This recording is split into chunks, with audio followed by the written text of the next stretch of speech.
ज़्यादा ट्रेंड हमारे जो कल्चर में है वो इस किस्म का है कि जूनियर सीनियर से किसी किस्म की कोई जो है थोड़ी भी सख्त गुफ्तगू वो नहीं कर पाता। जी, जी। और आमतौर पे लोगों को लगता है कि ये कहीं या तो बदतमीज़ी के ज़ुमरे में आ जाएगा, हाँ, या फिर उनको लगता है कि इससे हमारी नौकरी ख़तरे में आ जाएगी और हमारा करना बनता नहीं है। और इस चक्कर में कई जो बातें सही में करने वाली हैं भी, वो फिर वो नहीं करते हैं। कामयाब माशरों में इस कॉन्सेप्ट को बोला जाता है होल्डिंग ईच अदर अकाउंटेबल। ठीक। और दुनिया की जो टॉप की 400-500 कंपनीज़ हैं, जिनको फॉर्चून 500 कंपनीज़ कहा जाता है, यूएस की जैसे हैं, वहाँ पे ये इस ट्रेंड को बहुत प्रमोट करते हैं वो, जो होल्डिंग ईच अदर अकाउंटेबल वाला ट्रेंड है। जी, ठीक, जी। कि लोग जो हैं वो किसी को भी अकाउंटेबल ठहरा सकते हैं ऑर्गेनाइजेशन में, चाहे वो कोई जूनियर स्टाफ है, चाहे हुँ, वो कोई सपोर्ट स्टाफ है, और वो किसी सीनियर से किसी डायरेक्टर लेवल पे उसको देख के बात कर रहा है।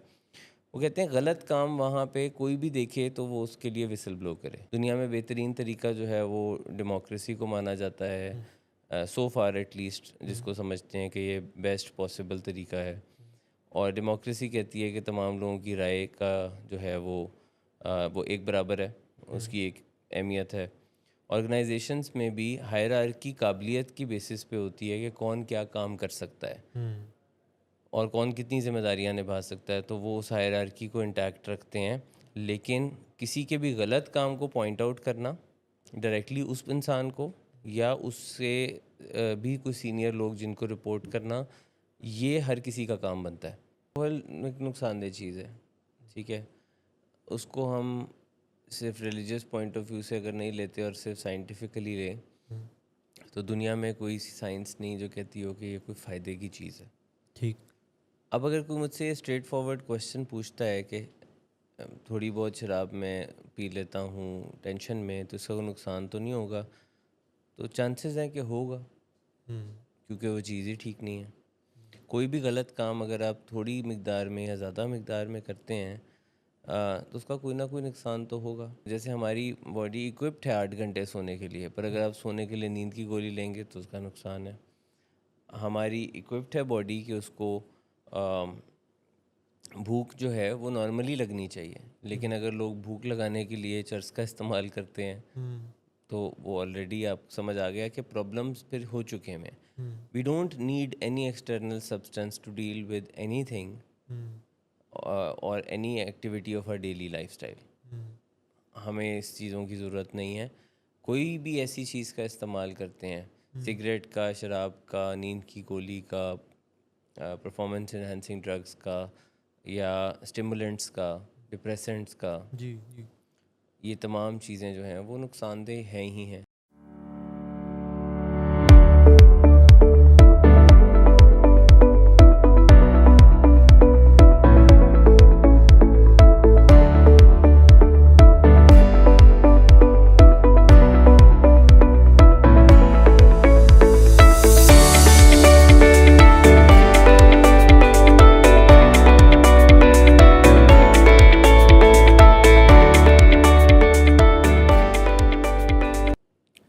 अस्सलाम वालेकुम, मेरा नाम सलमान अहमद आवान है। आप इस वक्त प्रोग्राम देख रहे हैं यू आस्क फॉर इट।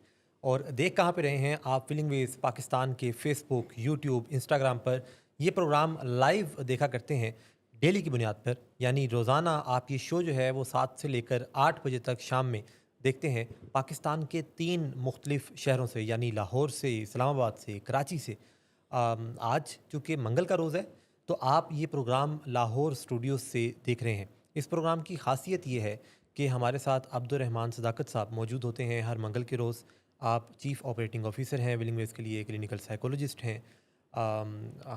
मंगल का जो रोज़ है, मुझे इसका बड़ा इंतज़ार रहता है, क्योंकि हम मुख्तलिफ ऐसे मौज़ूआत पे डिस्कशन करते हैं कि जो कि आपकी तरफ से पूछे जाते हैं, आपकी तरफ से वो सवालात आते हैं और फिर आप लोगों का रेगुलर फ़ीडबैक आता है। हम पिछली दफ़ा डिस्कस कर रहे थे कि किस तरह से हम वेब्स के इस्तेमाल के ऊपर, मुख्तलिफ इन चीज़ों के ऊपर बात कर रहे थे, और उसके बाद फिर जो इक़दामात उस हवाले से हुए। तो अब्दुर्रहमान सदाकत साहब, आपका बहुत शुक्रिया। बहुत आप शुक्रिया। हमेशा जॉइन करते हैं और हमें ऐसी इन्फॉर्मेशन, बातें पता लगती हैं कि जिनसे लोग जो हैं वो फिर इस्तेफ़ादा करते हैं, अपनी ज़िंदगियों को बदलते हैं।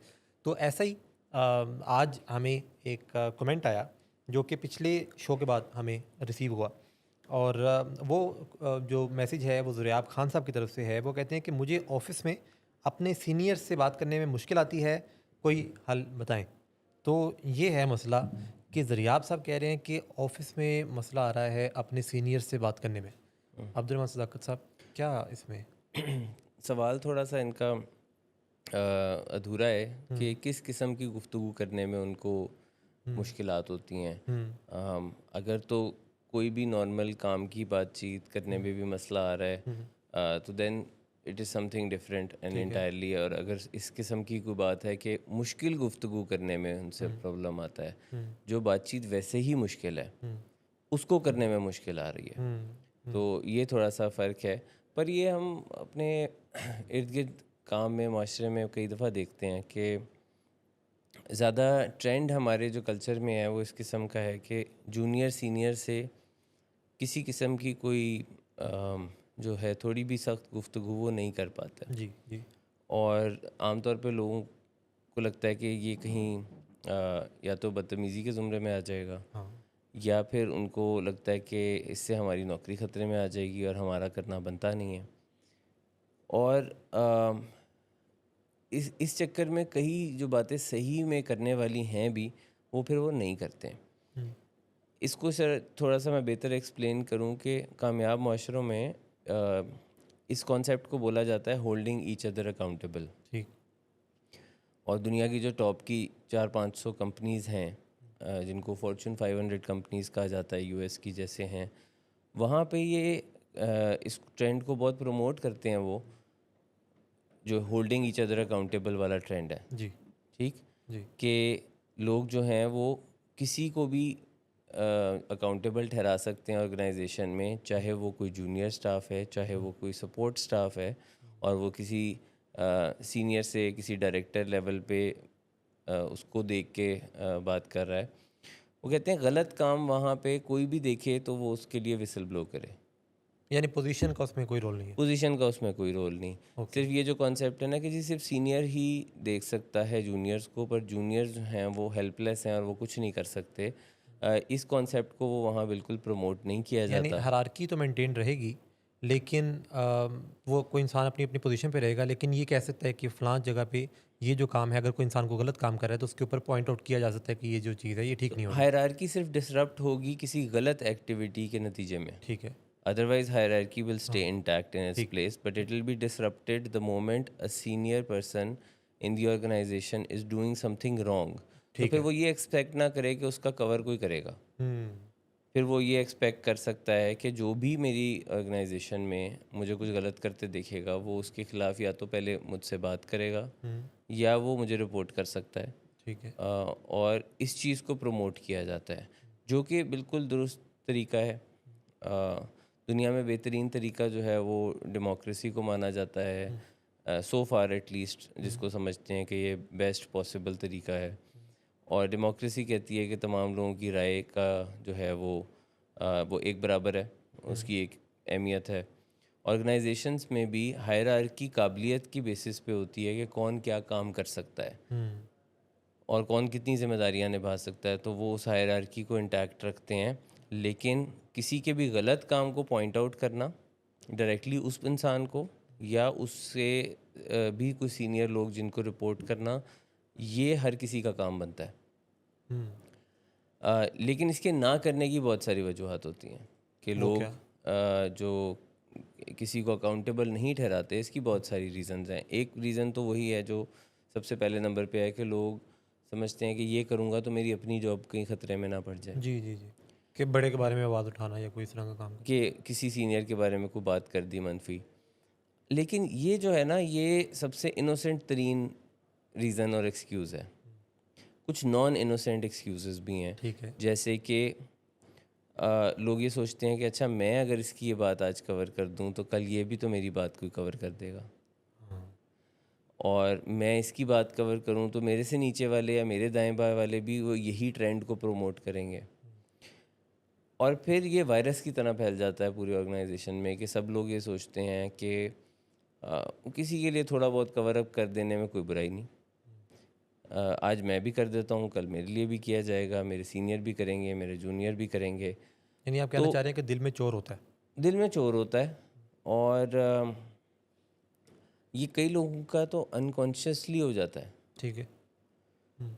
वो ये सोचते हैं कि अच्छा मैंने जो किया वो फिर घूम फिर के मेरी तरफ भी आएगा, तो मैं इस चीज़ से गुरेज ही करूँ। तो पहला मैंने आपको रीज़न बताया कि वो एक थोड़ा सा इनोसेंट रीज़न है कि इसका कहीं रेपरकशन मेरे साथ फौरी तौर पे ना हो जाए और मेरी नौकरी ख़तरे में ना पड़ जाए। लेकिन ये दूसरे तीसरे जो रीज़न्स हैं, ये नॉन इनोसेंट वंस, जिसमें कि वो कहते हैं कि ये जैसे वो स्कूल कॉलेज में किसी की प्रॉक्सी लगाने वाला कॉन्सेप्ट जी होता है जी। ना, असूलन तो वो काम गलत है। गलत। कोई अगर कहता है मेरी अटेंडेंस लगा देना या मेरे बिहाफ पे कुछ मुझे कवर कर देना, असूलन तो वो गलत है। पर उस टाइम पे हम इसको कोई बहुत गलत समझते नहीं हैं, हम समझते हैं तो कोई बात नहीं अक्सर है, जितनी अटेंडेंस होती है उससे डबल प्रोक्सियाँ लगी होती हैं। डबल यानी की टोटल होती है। 10 लोग हैं तो 20 प्रोक्सी हैं। पर वहाँ पे वो चल रहा होता है ना, वो एक बायलैटरल सा रिलेशनशिप है, जी जी। बार्टर डील है, बाहमी लेन देन। बामी लेन देन है कि मैं तुम्हारा कवर कर देता हूँ, तुम मेरा कर देना, आगे कल मुझे भी को छुट्टी करनी दाएं पड़ेगी। बाएं वाले भी ये इसी रिश्ते बाहमी लेन देन के जी। ऊपर चलें। And for the most part we think that it is innocent, may be at that level it is कि अच्छा इससे इतना क्या फ़र्क पड़ेगा, लेकिन जो कॉन्सेप्ट है वो गलत प्रमोट हो रहा है। और वो गलत एग्जैक्टली। ये कॉन्सेप्ट है कि किसी की गैर हाज़िरी, किसी की गलती, किसी की काम को ज़िम्मेदारी से ना करने को हम कवर अप कर रहे हैं। है तो चीटिंग। वो जितना भी प्रमोट कर लें वो फिर बढ़ता जाएगा, वो आगे की ज़िंदगी में आपकी एक हैबिट डेवलप हो जाएगी, यार जाने दो कोई बात नहीं, छोटा जी मोटा तो चलता है। जी जी। अच्छा, इस किस्म के लोग किसी ऑर्गेनाइजेशन में आके कई मरतबा शुरू से इस कॉन्सेप्ट को प्रमोट भी करने लग जाते हैं। अगर वो देखते हैं ना यहाँ पहले बड़ा वो होल्डिंग ईच अदर अकाउंटेबल वाला मामला चल रहा है कि हर कोई हर किसी को पूछ सकता है, तो वो फिर इस तरह के थोड़े से बीज डालने की कोशिश बीच में करते हैं कि नहीं नहीं क्या ज़रूरत है, सब कुछ थोड़ी बता देना होता है, things like that. They are also testing the ground कि या कोई अगर एक बंदा कर रहा होता है तो उसके ऊपर कहा जाता है कि ले हो जाएगा, ए जाके दसेगा किसी ने। उसको बुरा बना देते हैं। अ, और उसको इस कदर बुरा बना देते हैं कि वो भी कुछ अपने आप में कुछ शर्मिंदा शर्मिंदा फील करने लग जाता है। यानी कि कई दफ़ा आप देखो, जो रिपोर्ट करने वाला है वो रिपोर्ट करके प्राइड नहीं फील करता, जी वो अशेम्ड फील करता है, जी जी। जी। Just because people around him or her make that person feel ashamed, कि जैसे कि कोई गुनाह कर दिए। वो उसको कोई ट्रेटर कहने लग जाते हैं लोग, उसको लोग जो हैं वो कहते हैं ये चुगलियाँ करता है जाके। मालकों का मुखबर है। तो इस किस्म के उसको या स्पाई या कुछ इस किस्म के अलकाबात दिए जाते हैं कि जिससे कि एक तो वो भी डीमोटिवेट हो जाए बताने से, प्लस दूसरों को पता लग जाए कि ऐसे बंदे का क्या हाल होता है। सो ओवरऑल जो मैं बात कह रहा हूँ, मैं ये नहीं कह रहा कि ऑर्गेनाइजेशन में इस तरह के कोई एक दो या तीन कोई स्पाई टाइप लोग होने चाहिए। आई एम सेइंग एवरीबडी जी from top to bottom should be able to speak the right thing. सही बात कर लें, जो भी ठीक बात है वो कर लें, कहीं गलत काम होते देखें तो वो बोल दें। कहीं किसी को कोई जो है वो सर्विस अगर उसने पे किया कैफेटेरिया में मिसाल के तौर पे, कि किसी खाने की कोई सर्विंग ली है और उसको बहुत ज़्यादा मिल रही है और वो दो तीन लोगों ने देख लिया है, उसको रिपोर्ट कर दें कि ऐसा किया जाता है। कहीं कोई काम गलत आप देख लें कि किसी ने कोई पैसे जहाँ जमा कराने हैं उसने नहीं कराए और वो आपको पता है, उसको रिपोर्ट कर दें। अच्छा चलें, रिपोर्ट अगर आपको बहुत ज़्यादती लगती है जी। तो पहले लेवल पे आप उसको समझा के देख लें, आप उससे इज्जत उससे से डायरेक्ट बात बात कर कर लें। लें, डायरेक्ट बात कर लें। हम नहीं कह रहे हर चीज़ रिपोर्ट चलें फ़ौरन कर दें। फर्स्ट लेवल पे आप उसको बात करके उसको समझा के देख लो कि ये काम ना करो। सुधर जाओ। हाँ, इसका कोई फ़ायदा नहीं है, इसका नुकसान है। चले दूसरे लेवल पे भी वो नहीं मानता तो फिर आप उसको कहें कि मुझे फिर ये बताना पड़ जाएगा, तो ये काम करो ही ना। और फिर भी कोई बाज नहीं आता तो फिर आप बताएं। और टॉप लेवल पे नहीं तो पहले अपने इर्द गिर्द के लोगों को बताना शुरू कर दें, ताकि आपकी भी एक सेफ्टी नेट क्रिएट हो जाए। जी but best organisations in the world follow this policy where no secrets are suppose to be kept. और अभी थोड़ा ज़माना भी नहीं है सीक्रेट रखने का। आप देखें कहीं पे भी आप चले जाएं, इवन पाकिस्तान में जैसे कि आप अभी एक डेवलपिंग कंट्री हैं, but you see cameras very much all around the city. CCTV जो हैं वो हर जगह लगे हुए हैं। जहाँ भी एक डेवलपिंग कंट्री है, तो जो डेवलप्ड नेशंस हैं वहाँ तो एक एक इंच कवर होता है। और अगर आप मिडिल ईस्ट में चले जाएं तो आप हैरान ही हो जाएंगे कि एक छोटी सी शॉप में भी 16 कैमरे लगे होते हैं, 18 कैमरे लगे होते हैं, ऑडियो वीडियो सब कुछ वो डेटा सेव कर रहे हैं। तो और फिर जो लोगों के छुपाना हाथ में वगैरह क्या है? मतलब आप सीधा सीधा काम करें, आपको छुपाने की ज़रूरत ही ना लोगों के पड़े। हाथ में मोबाइल फ़ोन है, मुझे तो ऐसा लगता है कि हर जगह ही कहीं ना कोई वीडियो रिकॉर्ड हो रही होती है। यानी आप देखते हैं कि जी इंडिया में कोई जहाज़ क्रैश हुआ तो वो अब जो जहाज़ ने यानी जैसे ही टेक ऑफ किया है तो वहाँ से कोई वीडियो रिकॉर्ड हो रही है, किसी ने मोबाइल पे की हुई है। हालांकि उसको नहीं पता कि इसको कुछ होगा जहाज़ को, उसको नहीं पता कि ये को क्रैश करेगा या क्या होगा, लेकिन वो पता लगता है कि ये चीज़। तो नॉर्मल सिचुएशन में भी लोग कोई ना कोई वीडियो अपनी किसी दूसरे की रिकॉर्ड कर रहे होते हैं, उसमें कुछ पता लग जाता है। तो आजकल तो हाँ सर, जनरली ट्रांसपेरेंसी को जी जितना प्रमोट करें उतना अच्छा है। और जहाँ कहीं लोग इस चीज़ के अगेंस्ट चलते हैं तो एटलीस्ट दिमाग ये उस वक्त कहता है कि there is something wrong, there is something fishy about it. मैं आपको एग्जांपल दूं कि कभी कभी आप वीज़ा वगैरह अप्लाई करने जाएं कि एम्बेसीज़ में, वो कहते हैं फ़ोन नहीं अंदर लेके आना। हम्म ठीक है, अम, वो कह देते हैं नहीं लाना अंदर, चलो एक्सक्यूज़ उसका ये है कि कोई सिक्योरिटी का कोई थ्रेट होता है या कोई ऐसा होता है। लेकिन ऐसा कोई इतना मामला नहीं है। जी कहीं ना कहीं कोई मैल प्रैक्टिस हो रही होती है काम में, जी जिसको वो चाहते हैं कि इसका कोई प्रूफ ना बने, इसका कोई रिकॉर्ड ना बने, ये कोई लोअर लेवल पे की गई चीज़ें होती हैं। ऐसे ही जहाँ कहीं पे भी वो कहते हैं यहाँ कैमरा अलाउड नहीं है, वो बात अ, अगर तो सिर्फ एक ही रीज़न है, वो है कि कोई सिक्योरिटी थ्रेट है उस जगह को, वो और बात है। But other than that there should be no reason के लोग कहें कि अम, मुझे मेरे ऊपर कैमरा ना लगाया जाए, मेरी वीडियो ना बनाई जाए। अब आप देखें लोगों के सड़कों पे कभी किसी के साथ कॉन्फ्लिक्ट हो जाता है, कभी किसी पुलिस वाले से हो जाता है, तो लोग फ़ौरन कैमरा फ़ौरन निकालते से हैं। वीडियो रिकॉर्ड होती और जो बंदा आगे सामने वाला ठीक है उसको कोई इतराज़ नहीं होता है। जी कैमरा निकालने से, और जी जो ठीक नहीं है वो फ़ौरन कहता है हुँ। वीडियो ना बनाओ मेरी। पहले कहता है कि बात बाद में होगी, पहले वीडियो ऑन करें। वीडियो बंद करें, फ़ोन छीन लें, ये कर लें, वो कर लें। Anybody who has problem with transparency, there is something wrong. Hmm, और तो कोई रीज़न नहीं है इसके अलावा। ऐसा ही है। वरना आप कहोगे कि हाँ बना लो वीडियो, जो मैं बात कर रहा हूँ वो ठीक है, 100 दफ़ा बना लो, कोई मसला नहीं। एक आप बनाओ बल्कि एक मैं भी बना लेता हूँ, दोनों बना दोनों बना लेते हैं। ठीक है, आप अपनी बना लो, मैं अपनी बना लेता हूँ, दोनों अपनी अपनी फुटेज अपने पास रख लेते हैं, सही है। Problem solved. सो इस चीज़ में जब भी कोई इसको इसके अगेंस्ट बोलता है जी, जी। कि ये नहीं करें, यहाँ भी कैमरा लगा दिया है, भाई कुछ प्राइवेट और कुछ रीजंस हो सकते हैं कि जहाँ आप कह सकते हैं कि जो ऑर्गेनाइजेशन में यहाँ कैमरा नहीं होगा और वहाँ नहीं होता, but other than that it should be everywhere. भाई लोगों की अगर कोई वॉशरूम्स हैं वहाँ पे नहीं होगा, लिमिटेड एरिया है। अगर किसी का कोई प्राइवेट स्पेस बेडरूम है, जैसे कि हॉस्पिटल्स में होते हैं चलें, वहाँ नहीं होगा, but any other common space hmm, needs to be under surveillance and बल्कि nobody अक्सर should have any issue about it। अक्सर जगह पे तो लिखा भी होता है कैमरे की आँख आपको देख रही है। अच्छी सही अच्छी बात है।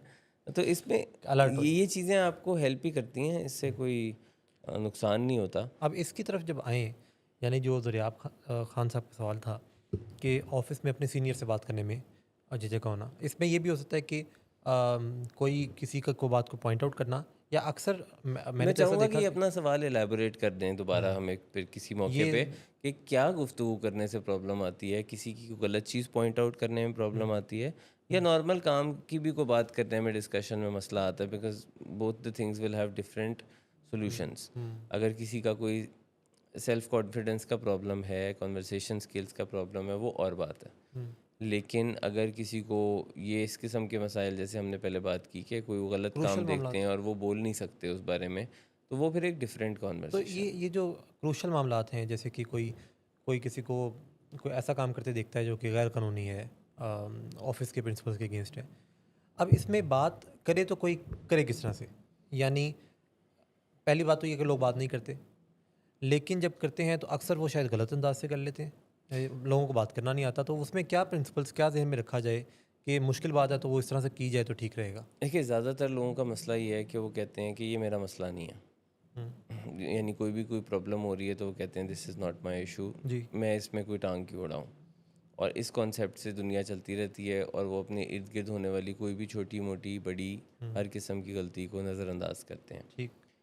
लेकिन अगर इससे हम आगे बढ़ते हैं और कोई कहता है मैं कुछ करना चाहता हूँ पर मुझे समझ नहीं आ रहा मैं कैसे करूँ, तो फिर बात करने के जो असूल हैं उसमें से सबसे बड़ा एक है कि नो मैटर व्हाट आप इज़्ज़त से बात करें। ठीक। ठीक है, अगर किसी ने कोई गलत काम किया है तो इसका मतलब ये नहीं है कि अब आप उसके साथ गलत रवैया रख सकते हैं।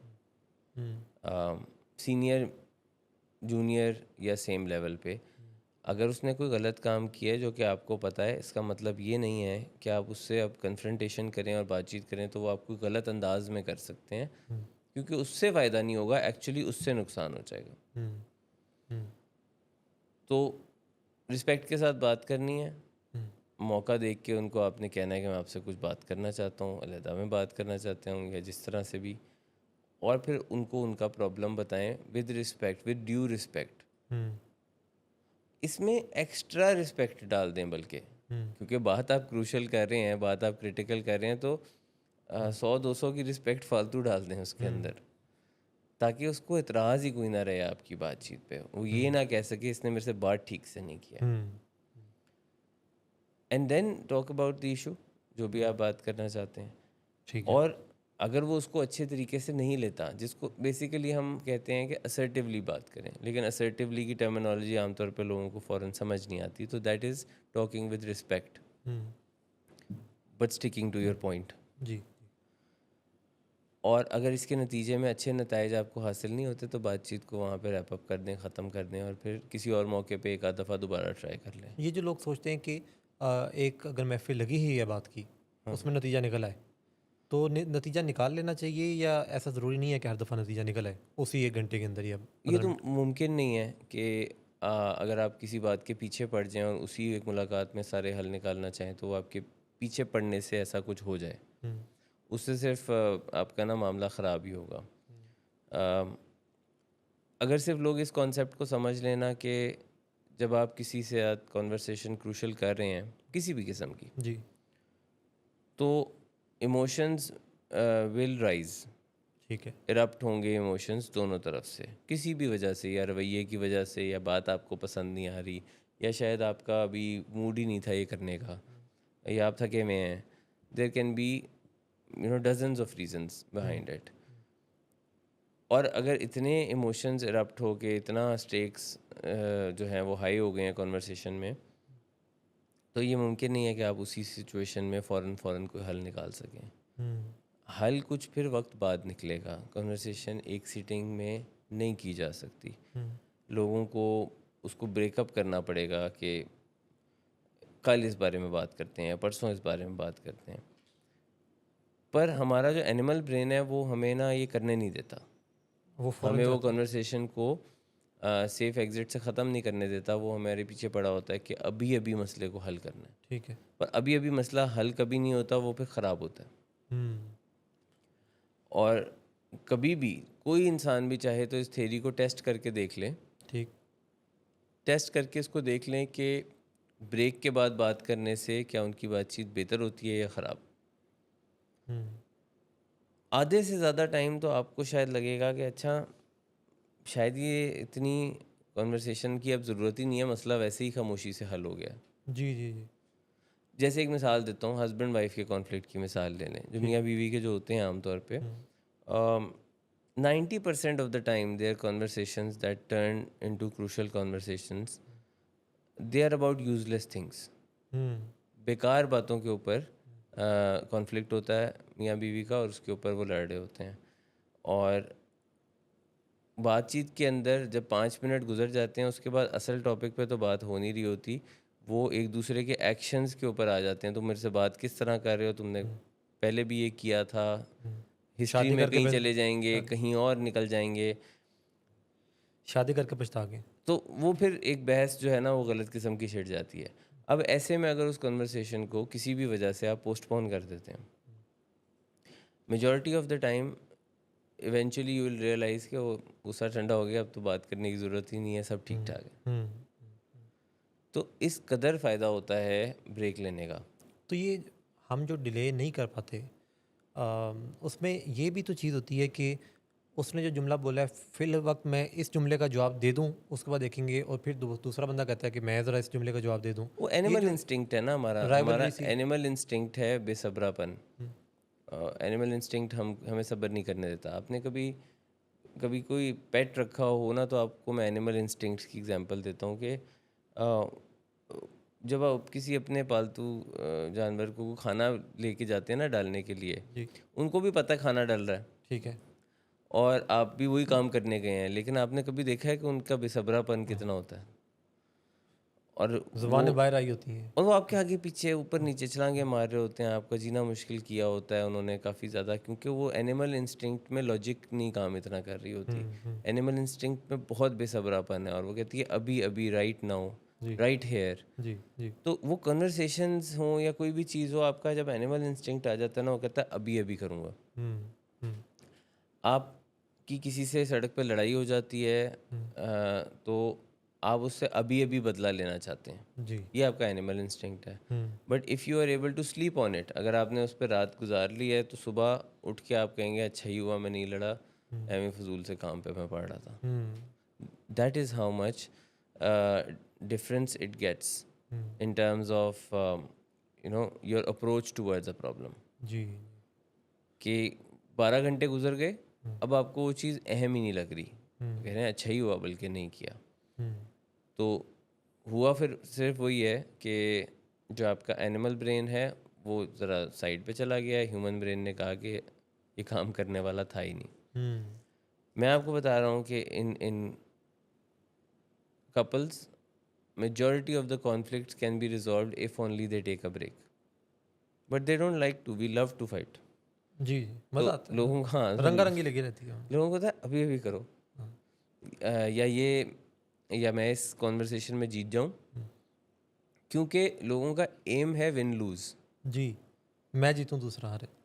तो वो उनको उसी वक्त चाहिए होता है, किसी सेल्फ सेटिस्फैक्शन के वो जो लिए। आपने बात की ना कि ऐसे यानी कोई रीज़न नहीं है, यानी होता ही नहीं है। आज क्या बनाना है खाने में, दाल बना लो। अच्छा दाल नहीं, तुमने सब्ज़ी क्यों नहीं कहा? बंदा पूछे पावे सब्ज़ी बना लो, पावे दाल बना लो, इसमें लड़ने वाली क्या बात अब है? वो किसी भी बात पे, मैं बता रहा हूँ ना कि शॉपिंग जाने पे हो सकती है, डिनर कहाँ करना है उस पे हो सकती है, किसी बर्थडे का प्लान करने पे हो सकती है, किसी भी अच्छी बात पे हो सकती है, कि आप इमेजिन ही नहीं कर सकते यार इस पे कोई कैसे लड़ सकता है। But they usually have some sort of baggage. Baggage ये होता है कि अगर पीछे 20 लड़ाइयाँ हुई हुई हैं, तो उनके दिमाग में बैगेज होता है कि उसमें मैंने इसको जीतने दिया था, इसमें मैं खुद जीतना है एक अब। ड्यू है। एक ड्यू है। हाँ। ये थोड़ा सा बचगाना बातें लगेंगी, it may sound like something very childish, but this is how it happens जी। Whenever emotions take over. Emotions जब हमारे ऊपर आ जाते हैं, तो फिर हम बचगाना ही हरकतें करते हैं, हुँ। जिसको आप जानवरों वाली हरकतें कह लें। जी, जी, जी। जो हम एनिमल इंस्टिंक्ट की बात कर रहे हैं। So people underestimate their emotions all the time, hmm. और अगर इमोशंस पे काबू कर लें हम, तो फिर हम कोई रीज़नेबल फ़ैसला कर लेंगे। मैं आज सुबह या कहीं कल न्यूज़ में देख रहा था कि आजकल जैसे वो कोई जंग हो रही है, ईरान-इसराइल। ईरान की, और उसमें जो है वो दूसरे जितने भी ममालिक, इसराइल और अमेरिका शामिल है। जी। तो आज मैं उसमें कोई सीज़ फायर की खबर जी, जी, रिलेटेड पढ़ रहा आई, था। आई। पढ़ते ही पहला मेरे ज़हन में ख़्याल ये आया कि सीज़ फायर 6 दिन बाद हो सकता है, तो 6 दिन पहले क्यों नहीं हो सकता? सही बात है। पिछले महीने इंडिया पाकिस्तान के हवाले से इस वही, किस्म के फिर मामलात हुए, सीज़फायर भी तो हुआ। इवेंचुअली कहीं सीज़ फायर हुआ, तो आपको ख्याल आया कि सीज़ फायर बाद में हफ्ता बाद कर सकते हैं, तो हफ्ता पहले क्यों नहीं कोई अपनी कॉन्वर्सेशंस का कमाल दिखाता कि उससे कोई सीज़ फायर करे। लेकिन पहले लोग अपने इमोशंस पे एक्ट करते हैं, पहले कहते हैं मैं टिट फॉर टैट करूँगा, वो कहते हैं कि मैं इतना अटैक कर लूँ, तो दूसरी साइड कहती है पहले मैं बराबर कर लूँ हिसाब, फिर करते हैं सीज़ फायर। हुँ, उसमें कोलैटरल डैमेज जितना मर्जी हो जाए, people don't care, hmm, countries don't care. दुनिया के इतने इतने बड़े लीडर्स हैं, वो परवाह नहीं करते इस चीज़ की, हुँ। और इतनी देर लगा देते हैं, और जानी नुकसान करते हैं, माली नुकसान करते हैं, सारा कुछ करते हैं, just because of their emotions. और पता ये भी होता है कि बात ख़त्म सीज़फायर पे होगी, लेकिन ये जो दरमियान में इमोशंस होते हैं कि नहीं, उससे पहले तो बंदा ज़रा रगड़ा लगाए ना दूसरों को। और ऐसे में फिर आपके जो पूरे पीछे मुल्क का प्रेशर होता है, जो लोग के जज्बाती प्रेशर डाल रहे होते हैं, वो कहते हैं ये कर दो वो कर दो, तो वो इमोशंस ही है ना। जी जी जी। ठीक है, और उस प्रेशर के ऊपर आपका मीडिया क्या कह रहा होता है, मीडिया एक अलहदा शोर कर रहा होता है, पब्लिक अलहदा कर रही होती है, फॉरेन प्रेशर कुछ और कर रहा होता है। At the end of the day if you have to summarise, इस किस्म के कोई भी स्टेप्स वो एनिमल इंस्टिंक्ट के स्टेप्स हैं। ह्यूमन ब्रेन आपको किसी को नुकसान पहुंचाने की तरफ वाली कोई बात नहीं सजेस्ट करेगा। खैर, ये तो हम बहुत बड़े लेवल पे बात को लेके हम छोटे लेवल पे इसको वापस लाते हैं, घरों के मसाइल, ऑफिस के मसाइल। ह्यूमन ब्रेन नहीं सजेस्ट कर सकता कि किसी को नुकसान पहुंचाओ। ये चूँकि अब्दुलरहमान साहब, मेरा ये ग्रुप भी इस वाले से हम यहाँ पे चिम पैराडॉक्स के वाले से करते हैं, तो अक्सर लोग इसमें एक ये लॉजिक लेकर आते हैं कि जो सोचा समझा काम है, अगर वो ह्यूमन कर रहा है, यानी प्री फ्रंटल कॉर्टेक्स की तरफ से आ रहा है, तो अक्सर लोग प्लानिंग करके भी तो कोई गलत काम करते हैं, या वो बड़ी रीज़न दे के कोई गलत काम करते हैं। तो ये गलत काम, क्या प्री फ्रंटल कॉर्टेक्स गलत काम की इजाज़त दे सकता है या वो नहीं देता? और कोई इंसान अपनी इमोशनल रीजनिंग को लॉजिकल रीजनिंग कह के तो वो उसके हिस्से में डाल देता है, प्री फ्रंटल के हिस्से में। देखिए, ये 2 हिस्सों का काम नहीं, 3 हिस्सों का काम है कोई फैसला करना कि चीज़ ठीक है कि नहीं। इसमें एक प्री फ्रंटल कॉर्टेक्स है, आपका एक लिम्बिक सिस्टम है, एक आपका पैराइटल लोब है। जी। एक है जो एनिमल इंस्टिंक्ट है, जो लिम्बिक सिस्टम है। प्री फ्रंटल कॉर्टेक्स को हम रेफ़र करते हैं कि ये ज़रा ह्यूमन ब्रेन है, ये ज़रा रीजनेबली रैशनली सोचता है। और जो तीसरी जगह है, मैं उसके बारे में हमेशा एक्सप्लेन करता हूँ कि वो हमारा पॉइंट ऑफ रेफरेंस है। जो पैराइटल लोब है वो हमारा पॉइंट ऑफ रेफरेंस है कि मेरे पास दिमाग में वो सही इन्फॉर्मेशन कहीं से आई हुई है कि नहीं आई हुई, उसकी बेसिस पे मैं अगर फैसला करता हूँ। मैं आपको इसकी ऐसे एग्जांपल देता हूँ कि अगर आपको कोई इन्फॉर्मेशन चाहिए, कुछ सीखना है आपने, जी। तो आप उसके लिए क्या करेंगे? कुछ भी, कुछ कोई चीज़ सीखनी है, कुछ चीज़ जाननी है, किसी चीज़ की इन्फॉर्मेशन लेनी है, what will you do? Search करेंगे, सर्च करेंगे। कहाँ सर्च करेंगे? गूगल पे या मुख्तलिफ किसी प्लेटफॉर्म पे या लोगों से। ठीक है, और अगर आपके गूगल या जो प्लेटफॉर्म जिनको आप सर्च करते हैं, वो उसको कोई मैनिपुलेट करके उसमें वायरस डाल देता है और वो आपको फिर गलत इन्फॉर्मेशन तो देता फिर है, वैसी इन्फॉर्मेशन आएगी तो आपकी वैसी इन्फॉर्मेशन आएगी और आप उसके मुताबिक कोई और काम मुझे वो कर ठीक ही लेंगे। लगेगी। तो ये इस तरह से इसको आप समझ लें कि अगर हमारा जो पॉइंट ऑफ रेफरेंस वाला हिस्सा है उसमें इन्फॉर्मेशन ही ठीक नहीं है, ठीक है। उसकी ग्रूमिंग ही ठीक नहीं हुई, उसकी लर्निंग ठीक नहीं है, जिसको हम दुनिया में कहते हैं ना, ये अनएजुकेटेड बंदा है, अनपढ़ आदमी है। यानी आप ये कह रहे हैं कि जैसे किसी इंसान ने, किसी वालिद ने अगर सोसाइटी से या लोगों से ये सीखा कि बच्चे को थप्पड़ मार के या पनिश करके उसके बिहेवियर्स को ठीक किया जा हाँ, तो सकता फिर है, उसका ह्यूमन ब्रेन कहेगा ठीक है, फिर तो तुमने उसका ठीक किया। ह्यूमन ब्रेन, लेकिन कुछ अर्सा बाद पता लगेगा कि ये बात ठीक नहीं थी, अब कोई नई बात ठीक है, तो उस टाइम जो उसने वो काम किया वो उसके ऊपर गिल्टी फील नहीं करेगा, जब जब उसको ये पता था कि यही शायद चीज़ वो ठीक है। पुरानी चीज़ पे हाँ, कर लेगा गिल्टी फील, जिस क्योंकि टाइम वो अब कर रहा उसको है। सही हाँ, इन्फॉर्मेशन मिल गई है, बट हाँ, उस वक्त नहीं उसको उस गिल्टी टाइम उसको फील नहीं थी। होगा। थोड़ा सा हम इसको दोबारा एक्सप्लेन कर देते हैं कि अगर मुझे पता ही नहीं है हम्म, कि झूठ बोलना गलत है, हाँ, तो मुझे किसी ने कभी सिखाया ही नहीं है कि झूठ बोलना गलत है, ऐसे ही। तो फिर मेरा, जब मैं झूठ बोलूँगा तो ना मेरा ह्यूमन ब्रेन मुझे रिप्रिमांड करेगा, कोई रिमोर्स नहीं होगा। ना मुझे, मतलब मुझे लगेगा बिल्कुल ये ऐसे ही है, हम्म, इसी तरह करते हैं। हम्म, जिसने जो सीखा है हम्म, उसका भी तो रोल प्ले है ना, जी वो जी, है ये तीसरी साइड, जिसको कंप्यूटर कहा जाता है। जिसको कि हम कंप्यूटर ब्रेन कहते हैं, जहाँ पे आपकी सारी नॉलेज इन्फॉर्मेशन स्टोर्ड है। और अगर सबसे आपकी फास्ट भी नॉलेज है। करप्टेड है, हम्म, अगर आपकी इन्फॉर्मेशन ही करप्टेड है, हम्म, तो जैसे हम कहते हैं ना कि माशरे में ये चीज़ गलत चीज़ फैल गई है, वो जी माशरे में फैल गई है, जी को इस तरह से आप लेंगे कि वो नॉलेज ही करप्ट हो गई है, जी। कि इस माशरे में लोगों को रिश्वत लेना जो है वो बिल्कुल ठीक लगने लग गया है। हम्म, तो अब वो ठीक लगने लग गया है, तो फिर वो आपको रिमोर्स नहीं होगा, फिर आपका हम्म, ह्यूमन ब्रेन 24 घंटे बाद भी कहेगा यही है, ऐसे ही करते हैं, तरीका ही यही है, तो हमें अजीब नहीं लगता। फिर जी जी। अजीब लगने के लिए ज़रूरी है कि आपकी पहले सही किस्म की एजुकेशन हुई हो। हमारे पास सब्सटेंस अब्यूज़ के पेशेंट्स आते हैं और वो ड्रग्स को ठीक समझ रहे होते हैं, जी।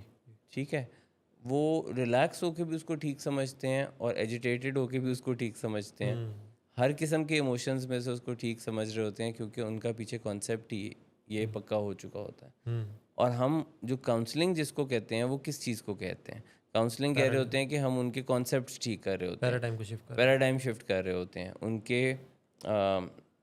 जिसको लोग कभी कभी कहते हैं ब्रेन वॉश कर, ब्रेन वॉश नहीं कर रहे आप, उनकी करप्टेड नॉलेज को ठीक करने की कोशिश कर रहे हैं, so that in future they can make the right decision, जी, क्योंकि पहले उन्हें पता ही नहीं है कि ये चीज़ क्यों होती है। मुझे बार बार पीछे से आईटी डिपार्टमेंट एक बात कर रहा है कि वक्फा ले लो, वक्फा ले लो।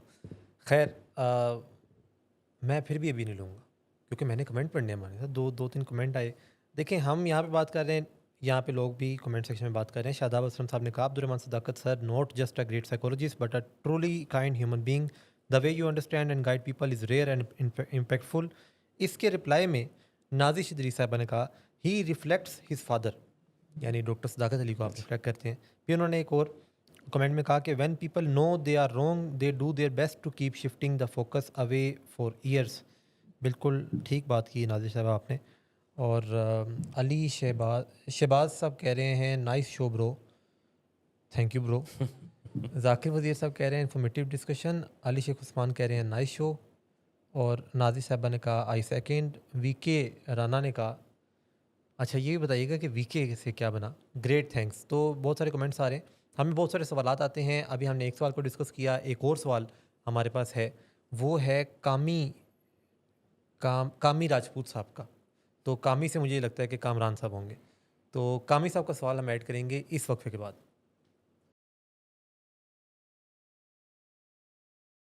3-2-1 होके हम वापस आ गए, और मेरा कामी साहब से जो वादा था कि आपका जो सवाल है वो शो में शामिल करेंगे, वो निभाने का टाइम आ गया। मुझे, यानी मुझे नहीं, वो कहते हैं कि मुझे कभी कभी जब टेंशन होती है तो थोड़ी बहुत अल्कोहल पी लेता हूँ, क्या कोई मसला तो नहीं होगा? सवालिया निशान लिख के उन्होंने भेजा। तो टेंशन होने पे थोड़ी बहुत अल्कोहल। अच्छा, आज हमारे जो सवालात जो भी कर रहे हैं वो कुछ थोड़े आधे अधूरे सवालात आदत कर जाते हैं। अम, कोई मसला तो नहीं होगा, ये तो कामी साहब भी बताएंगे कि अभी तक कोई मसला उनको नहीं हुआ इससे। ये भी नहीं बताया उन्होंने। ये भी उन्होंने नहीं बताया। देखिए, एक बात यह है कि अल्कोहल एक नुकसानदेह चीज़ है, ठीक है। उसको हम सिर्फ रिलीजियस पॉइंट ऑफ व्यू से अगर नहीं लेते और सिर्फ साइंटिफिकली लें, हम्म, तो दुनिया में कोई साइंस नहीं जो कहती हो कि ये कोई फ़ायदे की चीज़ है। ठीक। अब अगर कोई मुझसे ये स्ट्रेट फॉरवर्ड क्वेश्चन पूछता है कि थोड़ी बहुत शराब मैं पी लेता हूँ टेंशन में, तो इसका कोई नुकसान तो नहीं होगा? तो चांसेस हैं कि होगा, हम्म, क्योंकि वो चीज़ ही ठीक नहीं है। कोई भी गलत काम अगर आप थोड़ी मिकदार में या ज़्यादा मिकदार में करते हैं, तो उसका कोई ना कोई नुकसान तो होगा। ठीक। अगर कोई मुझे कहता है मैं सॉफ़्ट ड्रिंक जो है वो थोड़ी बहुत पी लेता हूँ हम्म, रोज़ की, तो उसका कोई नुकसान तो नहीं होगा। हम्म, सॉफ़्ट ड्रिंक एक अनहेल्दी चीज़ है, हम्म, रिकमेंडेड नहीं है कि लोग इसका इस्तेमाल करें, तो उसका हम्म, नुकसान होगा। हम्म, कोई सिगरेट पीता है तो उसका नुकसान होगा, कोई अल्कोहल पीता है तो उसका कोई ना कोई प्रॉब्लम होगा। आखिरी इसका जो पॉइंट इस पे हम फोकस करें ना कि वो मैं टेंशन होती है तो कर लेता हूँ, हाँ, ये थोड़ा अलार्मिंग और ज़्यादा बात है कि कोई टेंशन में, परेशानी में किसी के अंदर ये स्किल सेट ना हो कि वो अपनी परेशानी को किसी सब्सटेंस के बगैर सॉल्व कर सके। ठीक। ये थोड़ा अलार्मिंग चीज़ ज़्यादा है। लोग अमूमन आपको नज़र आते हैं कि ये सिगरेट भी बहुत ज़्यादा स्ट्रेस में, टेंशन में, एनजाइटी में पीते हुए नज़र आते हैं। जी जी। वो अपनी डिपेंडेंस बना रहे होते हैं, इमोशनल डिपेंडेंस बना रहे होते हैं निकोटीन के ऊपर। जी। ये अपनी इमोशनल डिपेंडेंस बना रहे हैं अल्कोहल के ऊपर। हम्म, तो ज़िंदगी में टेंशन तो फिर मुख्तलिफ़ मौक़ों पे आती रहती हैं, तो फिर ये शराब भी उसी तरह पीते रहेंगे, हम्म, और ज़्यादा टेंशन आएगी तो ज़्यादा पीते रहेंगे। जी जी और जी। आगे बढ़ते बढ़ते ये चीज़ें तो टेंशन कब किसको विद द नहीं होती। फास्टर पेस ऑफ वर्ल्ड ये चीज़ें तो बढ़ रही हैं, जी जी। तो फिर इनकी अल्कोहल भी बढ़ती जाएगी। तो इन शॉर्ट अगर आंसर है कि पूछ रहे हैं सवाल के कोई मसला तो नहीं होगा, तो होगा मसला तो मसला तो होगा। किसी गलत काम में, किसी अनहेल्दी चीज़ में, जिसके ख़िलाफ़ एविडेंस मौजूद हैं कि इससे लोगों को कितना नुकसान होता है, इसमें फ़ायदे की कोई चीज़ नहीं है। अम, इससे लोग कितने गलत फ़ैसले करते हैं, हम्म, इससे आपको एडिक्शन होती है, इनहिबिशंस लो होते हैं, लोग जो है वो बहुत ज़्यादा मिस्टेक्स करते हैं hmm, under the influence of जी जी। अल्कोहल।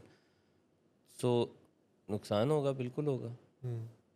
और ये बताते हैं खुद चीज़ कि आप किसी चीज़ को किसी दूसरी चीज़ से एसोसिएट, जैसे कि आपने कहा कि कोई इंसान रात को ऑफिस से घर आता है तो वो कहता है कि जी मैं तो बड़ा थका हार आया हूँ, मैं तो बड़ा काम किया है, बड़ी टेंशन है, ऑफिस का बड़ा स्ट्रेस है, ये चीज़ है, वो चीज़ है, तो अब मेरा अल्कोहल का इस्तेमाल या कोई नशा करना जायज़ है, मैं जस्टिफाइड है। मैं आपको एक बात बताऊं कि जनरली हमारी बॉडी जो है ना वो केपेबल और इक्विप्ड है to deal with whatever we need to deal it with. Hmm. अगर हमें किसी को डॉक्टर इंजीनियर कोई ऐसी चीज़ की पढ़ाई करनी है जिसमें बहुत मेहनत लगती है तो हमारा दिमाग उसके लिए इक्विप्ड है। जी। हम उसको कर सकते हैं खुद से बगैर किसी चीज़ का इस्तेमाल किए। अब अगर लोग अपने दिमाग को तेज़ चलाने के लिए परफॉर्मेंस अपनी इन्हांस करने के लिए कुछ भी लेते हैं, गलत है।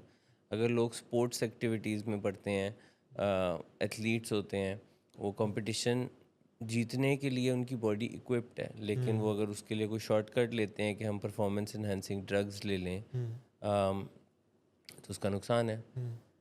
किसी भी चीज़ में हम हम अगर अपनी कैपेबिलिटी को इन्हांस करने के लिए ऐसी किसी ड्रग का इस्तेमाल करते हैं जिससे कि परफॉर्मेंस इन्हांस हो सकती है पर उसकी एडिक्टिव टेंडेंसीज बहुत ज़्यादा हैं या उसके कुछ साइड इफ़ेक्ट्स बहुत ज़्यादा हैं, तो उसका नुकसान है। और ऐसा है और हम सॉरी, मैं जी एक दो नहीं चीज़ें आप मैं क्लियर करूँ। जैसे हमारी बॉडी इक्विप्ड है 8 घंटे सोने के लिए, पर अगर आप सोने के लिए नींद की गोली लेंगे तो उसका नुकसान है। हमारी इक्विप्ड है बॉडी कि उसको भूख जो है वो नॉर्मली लगनी चाहिए, लेकिन अगर लोग भूख लगाने के लिए चर्स का इस्तेमाल करते हैं तो वो ऑलरेडी आप समझ आ गया कि प्रॉब्लम्स फिर हो चुके हैं। We don't need any external substance to deal with any anything any activity of our daily lifestyle. हमें इस चीज़ों की ज़रूरत नहीं है।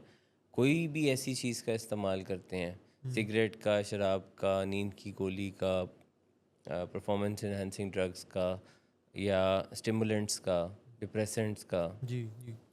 ये तमाम चीज़ें जो हैं वो नुकसानदेह हैं ही हैं। और आपकी बात को आगे बढ़ाते हुए कि ऐसा है नहीं कि इसके बगैर कोई इंसान उसने कुछ किया नहीं।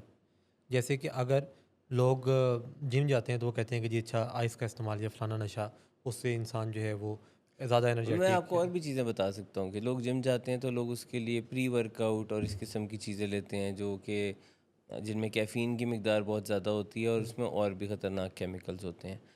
हमें वर्कआउट करने के लिए, जिम करने के लिए भी कुछ लेने की ज़रूरत नहीं जी है। जी। ठीक है, जितनी कि आपकी बॉडी को ज़रूरत है एक्सरसाइज की, उतनी एक्सरसाइज करने की वो केपेबल है। ठीक ऐसे है, ही है। आप बस अपनी डाइट हेल्दी रखें तो you are capable to do that. पर लोगों का बहुत ज़्यादा फिर ब्लैक कॉफ़ी का इस्तेमाल करना या प्री वर्कआउट्स का इस्तेमाल करना जिनके अंदर जो है वो ख़तरनाक केमिकल्स पाए जाते हैं। सो ये उसी चीज़ की मिसाल है। पढ़ने के लिए गोलियाँ, आइस, चर्स, इन चीज़ों का इस्तेमाल, कि पढ़ाई अच्छी होती है।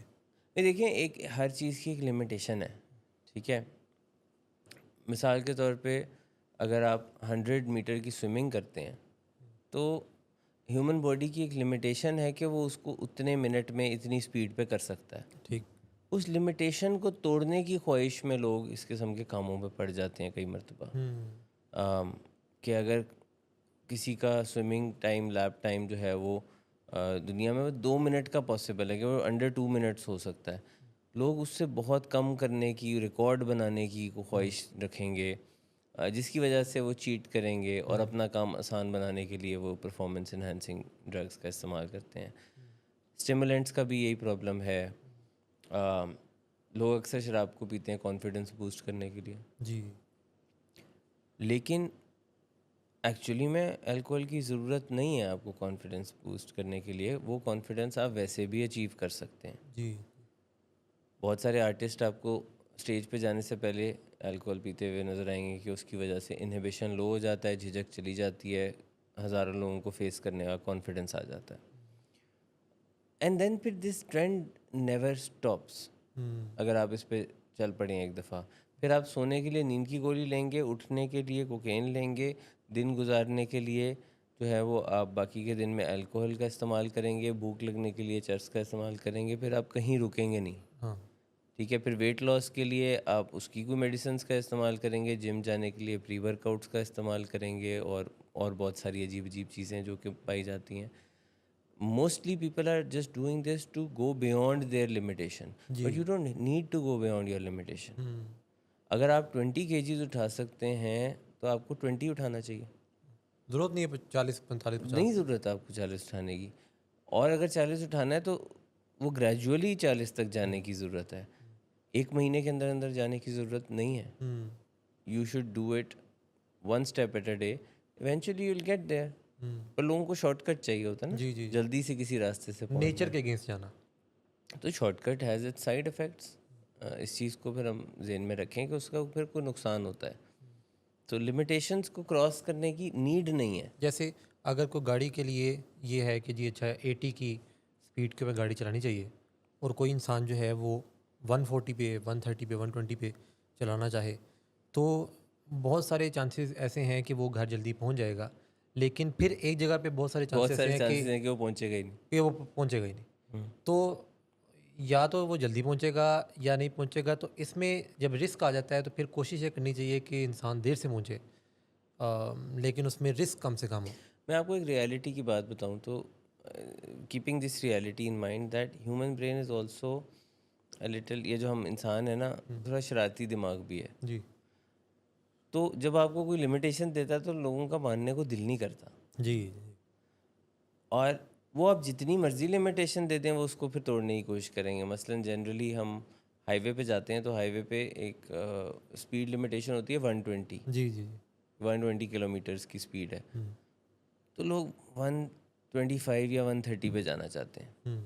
आप कल को 130 कर दें स्पीड लिमिट, वो 135 140 पे जाना। 135 140 पे जाना चाहेंगे। तो वो एक कुछ शरारतीपन जो इंसान के दिमाग में, वो अजीब सा डिफाइंस है, कई दफ़ा वो भी लोगों को बड़ा मसला करती है कि वो कहते हैं कि ये मुझे कहा है, मैं ये क्यों करूं। अक्सर यंगस्टर्स जो है ना, वो फॉरबिडन फ्रूट जिसको कहते जी हैं। जी जी, कोई बच्चा है, कोई यंगस्टर है, वो अपने वाले साहब को कहता है कि जी, वाले साहब कहते हैं जी 10 बजे ना आपने घर वापस आ जाना है, 10 बजे से आगे नहीं। वो कहता नहीं 10 तो ये बड़ा जल्दी, मेरे बाकी जो दोस्त हैं वो भी 11 बजे तक तो बाहर रहते हैं, तो आप ऐसा करें कोई नहीं, ना मेरी ना ਤੁਹਾਡੀ, 11 बजे, 11 बजे इंशाल्लाह आपका ये बेटा, आपका ये शहज़ादा घर में होगा। तो वालिद साहब जब कहते हैं कि ठीक है 11 बजे आ जाएं, तो वो 11 बजे नहीं आता, हम्म। वो आता है 12 बजे, क्योंकि घंटे का मार्जिन वालिद साहब ने दिया, घंटे का खुद ले घंटे का खुद ले लेता है। घंटे का वो कहता है कि जी चलो इतनी गुंजाइश तो मेरी भी है ना। तो जितनी वो ये आपकी बात जो है कि जितना एक मार्जिन, जितनी एक लिमिटेशन किसी को दी जाती है, वो उस उन हदों को उसको आप अभी पहले भी स्कूल कॉलेज की बात हो रही थी। स्कूल कॉलेज में ना कोई अगर टीचर जो है वो इस चीज़ का हल्का सा मार्जिन दे दे कि चलें आप थोड़ा बहुत देख लें इधर से उधर से, टेस्ट हो रहा हो, एग्ज़ाम हो रहा हो, और उसमें कोई टीचर जो है वो ना रोके, तो स्टूडेंट भी शॉर्टेज ऑफ वर्ड है लेकिन चोट से हो जाते हैं, यानी कोई। ये मैं आपको इसकी एक मिसाल देता हूँ। अभी मैं कुछ इंटरव्यूज़ कर रहा था जी कुछ लोगों की हायरिंग के प्रोसेस में, और उनको जब मैंने उनकी इवेंचुअली जो होता है ना टाइमिंग आपने बतानी होती है कि जी आपने जी 9 to 5 काम करना है या आपने 11 to 7 काम करना है। हम्म, तो उनका ये सवाल था कि अगर मेरा टाइम 11 बजे है तो 11 बजे से कितना बाद तक मैं आ सकता हूँ।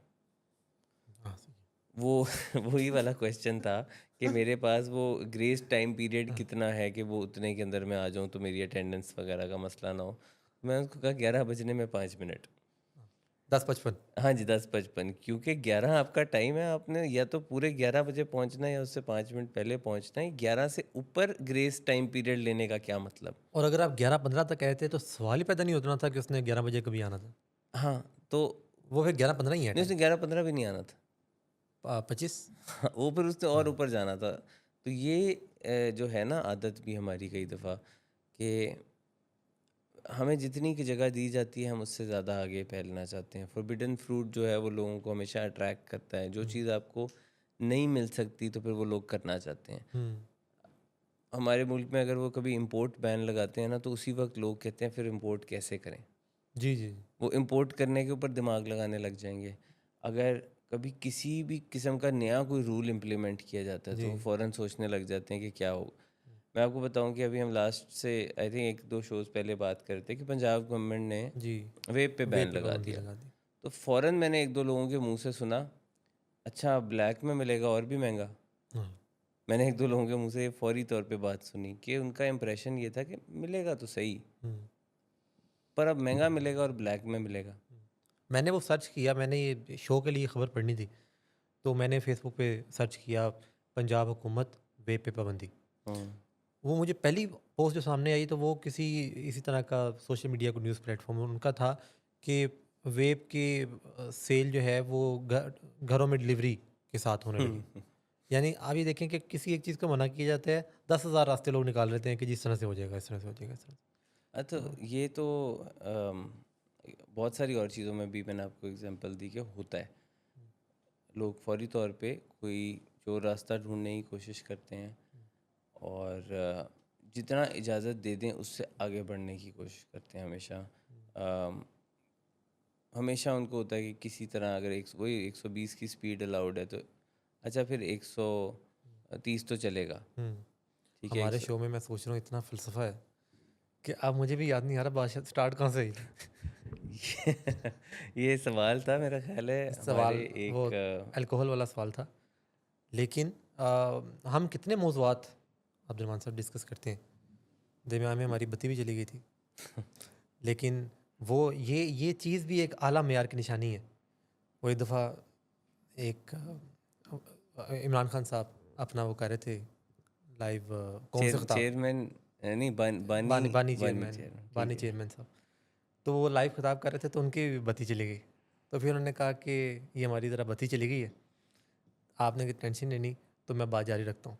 तो अच्छा, ये नेचुरल चीज़ है, ये नेचुरल चीज़ है। बिल्कुल। लेकिन ये जो हम बात कर रहे थे अभी भी लिमिटेशन के ऊपर, तो वो जो सवाल था कि कोई मसला तो नहीं बनेगा, नहीं वो उसका जवाब ये है मसला कि तो मसला बन देगा anything wrong if you are doing in bigger quantity or less hmm, then you are bound to have some effect of it. Hmm, तो ये सवाल कुछ ऐसे ही है कि बिल्कुल मिलता जुलता ऐसा सवाल है कि मैं कभी कभार 2 सिगरेट पी लेता हूँ तो कुछ मसला तो नहीं होगा। होगा। ये जो once in a blue moon है वो क्या है? यानी आज भी नीचे पेशेंट कह रहे थे कि मैं, देखें बाकी नशे में इंसान हक सच बात करनी चाहिए, बाकी नशे मैंने प्रॉपर किए हैं। अल्कोहल जो है ना वो once in a blue moon, hmm. तो मुझे लगता है अल्कोहल मुझे रास आती है। ये हमारे काफ़ी पेशेंट्स का कॉन्सेप्ट ये होता है, असल में वो एडिक्शन को सही से समझते नहीं हैं कि जब किसी को एडिक्शन नहीं है जब तक तो तब तक तो आपकी बॉडी सब कुछ बर्दाश्त करती है, वो कॉन्सेप्ट वो टॉलरेट करती है इन चीज़ों को सालों सालों तक। जी, वो बॉडी से आपके ये टॉक्सिन्स को इन ड्रग्स को प्रोसेस आउट करती है सक्सेसफुली, और इसी के ऊपर लोग कुछ बहुत ज़्यादा भरोसा कर बैठते हैं और फिर उसको टेस्ट करते हैं। जी, जी, जी। पर इवेंचुअली जब किसी को एडिक्शन हो गई है तो एक बहुत आसान बात यह है कि अब आपका जिस्म जो है वो उसमें ये कैपेबिलिटी नहीं रही, सलाहियत नहीं रही कि वो ड्रग को या टॉक्सिन्स को सही से प्रोसेस आउट कर सके। जी। अब आप ये नहीं कर सकते हो कि मैं ये वाला नशा छोड़ दूं, मैं वो वाला कर लूं, या ये वाले 2 मैंने छोड़ने हैं, ये वाला एक मैंने बिल्कुल नहीं छोड़ना। जी, जी। अब आप ये नहीं कर पिक एंड सकते, चूज़ नहीं है या इसमें। आप पिक एंड चूज़ नहीं कर सकते कि कोकेन और आइस मैंने छोड़नी है, वीड नहीं मैंने छोड़नी। जी, जी, जी। ये नहीं हो सकता हुँ, क्योंकि now you are addicted to drugs, your body is not capable of processing out sugar हो जाए द तो ड्रग। बर्फ़ी और गुलाब जामुन दैट एक। Is the scientific reason that is applied to most of the population in the world. Hmm, तो फिर हमें किसी एक आधे की आइसोलेटेड मिसाल देके ना कहनी नहीं वो तो वो चीज़ें 2 छोड़ बैठा और एक करता रहा तो ठीक है। साइंटिफिक रीज़न इसमें आपको यही कहता है कि आपको सोब्राइटी की तरफ जाना पड़ेगा और आपको सारे नशे की चीज़ें छोड़नी पड़ेंगी। जी, जी। तो फिर आप उसको फॉलो करेंगे और हर किस्म के सब्सटेंस अब्यूज़ से बाज आएंगे, क्योंकि आपने पहले बहुत कर लिया अब्यूज़ अपनी बॉडी की कैपेबिलिटी को भी और ड्रग को भी, दोनों चीज़ों को। Now the end result is that you can either live a healthy life style without these things in your life, or you can torture your body continuously by one drug or another. तो असूल ये रहेगा कि नशा करना justified नहीं है। Tension, stress, परेशानी, एंग्ज़ायटी, कोई भी इस तरह का मसला हो, इवन उसमें खुशी में स्किल्स, इवन खुशी में भी कुछ खुशी में जस्टिफाइड नहीं है। खुशी में भी स्किल्स सीखनी पड़ेंगी। हाँ, मतलब लोगों को खुश होना आना चाहिए without the need for drugs. और ये The emotions. concept around the world is to, drink a lot of alcohol, in celebration, जी। या उसमें कोई और ड्रग्स का इस्तेमाल भी करें, क्यों? उसके बगैर खुश होना नहीं आता। हुँ। उसके बगैर भी तो आप हो सकते हैं, होती है दुनिया। जी, जी। So find other ways of celebration, find other ways of solving your problems, ways that are not dangerous in some manner. हुँ। और ये इमोशंस जो हैं ओरिजिनली आखिरी बात प्रोग्राम की कि इमोशंस आना तो गलत नहीं है। यानी किसी इंसान को गुस्सा आना भी ओरिजिनली गलत नहीं है। लेकिन हाँ, वो गुस्से का फिर इज़हार कैसे करता है?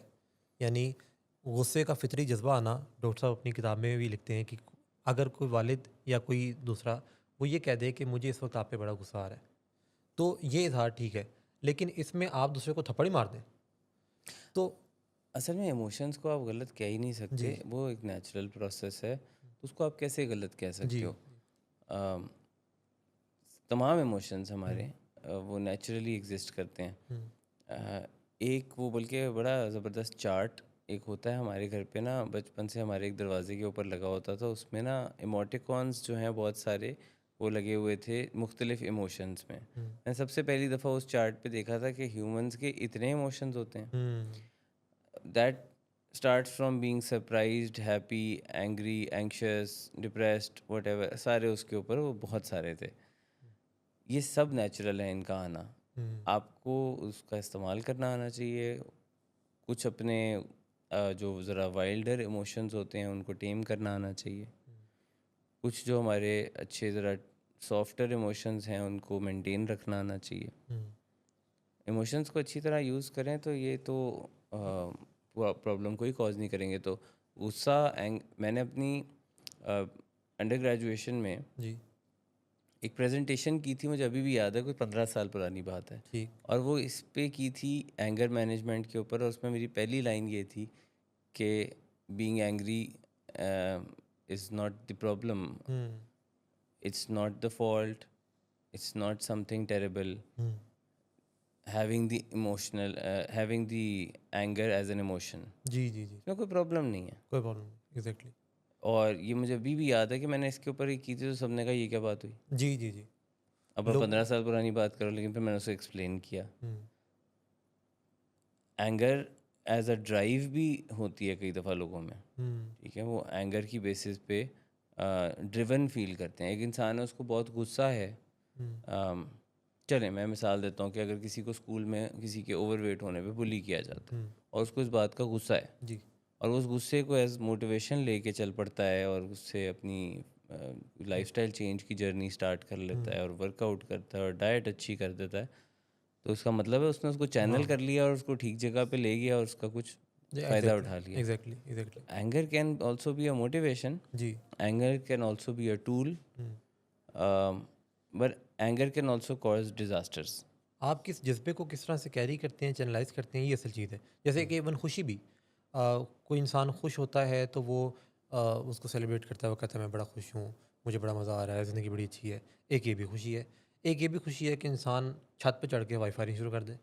वो भी लोग कहते हैं कि छत पे साडे चढ़ के वाई फायरिंग शुरू कर दे, हमारे घर शराब शादी पी हो के गई। ड्राइविंग करनी शुरू कर दे, कहीं ना कहीं कोई उसका नुकसान हो जाए, फिर उस खुशी का क्या करना है? हाँ, तो ओरिजिनली तो ये भी उसी इमोशन की वज़ह से ये चीज़ निकली। हाँ, सो नन ऑफ द तो इमोशंस आर नेगेटिव, जी, कोई भी मनफी नहीं है।